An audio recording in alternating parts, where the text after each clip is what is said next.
Okay, I'm gonna give this another shot before I start sanding on these. Try to explain this one more time. Here I have a cross section of a head again.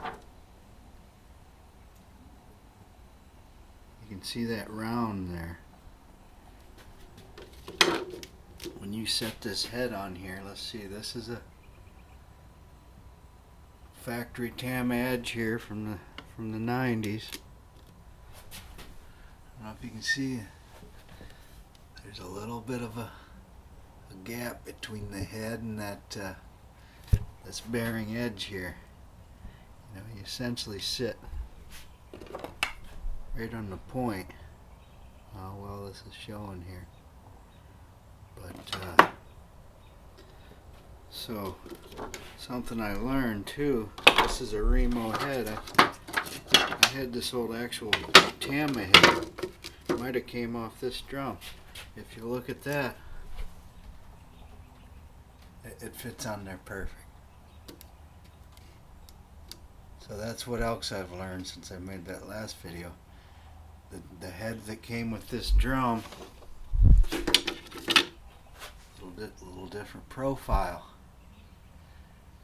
So every head company has their own sort of profile, it appears too.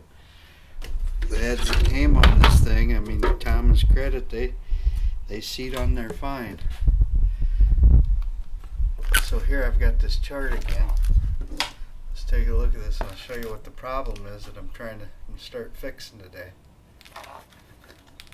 This is the cross section of the drum shell where it hits the head here.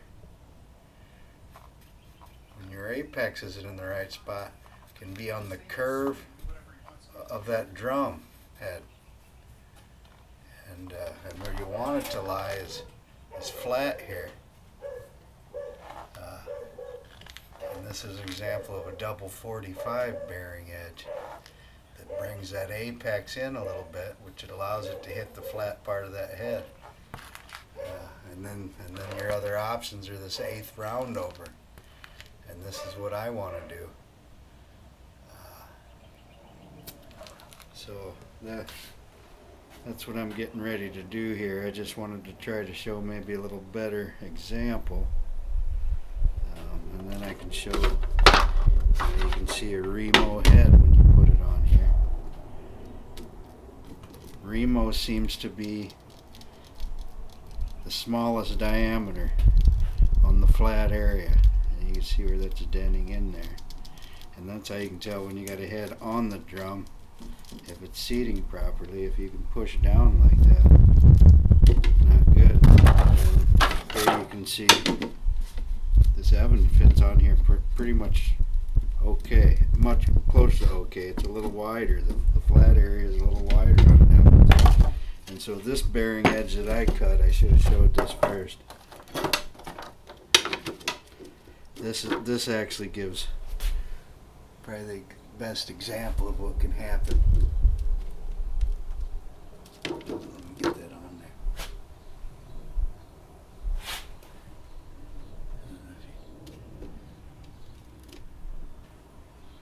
Can you see that gap between the head?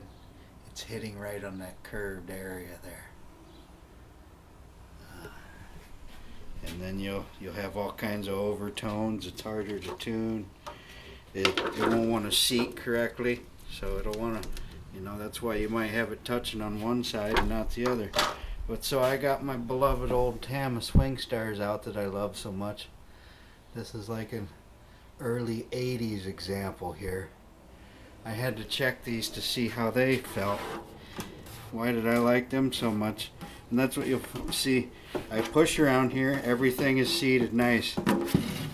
Evan's head, the sound control, my favorite heads. Feels good, man. And that's what you'll find out if you start checking these. The drums that tune up nice and always sound good, it's probably because they got a good seat on that bearing edge. So then I took it off to take a look, and I don't know if you can see on the video here, but that apex, it's much closer to the center of the shell. And then by the time you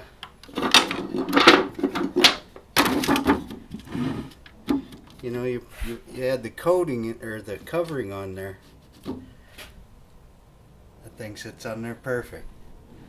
So, you know, to Tama's credit, this is when they were trying to kick all the American companies' asses, you know, and they made these, and this is when I fell in love with these old Tama swing stars. They got the same shells as the Imperial stars, you know, made out of the same stuff.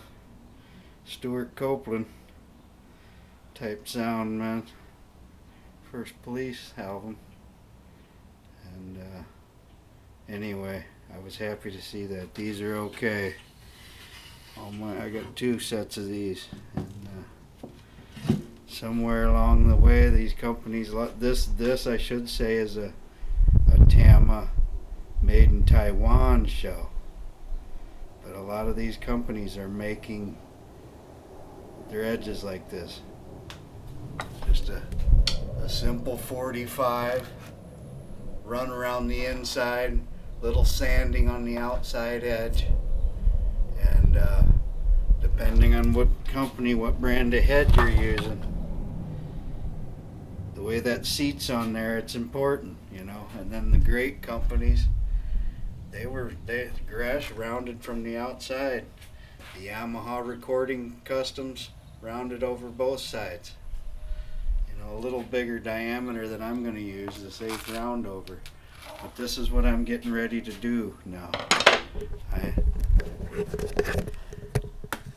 First, I just wanted to try to explain that again, but then I'm going to start sanding, you know, on my sanding board here. I'm going to count this. You count how many times you turn it, and then you flip it over and do the other side.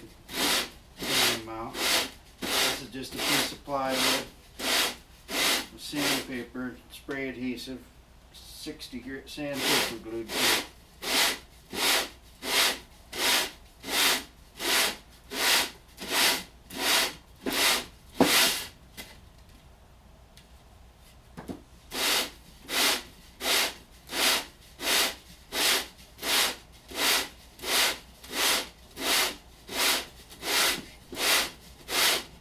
I'm just counting as I'm turning.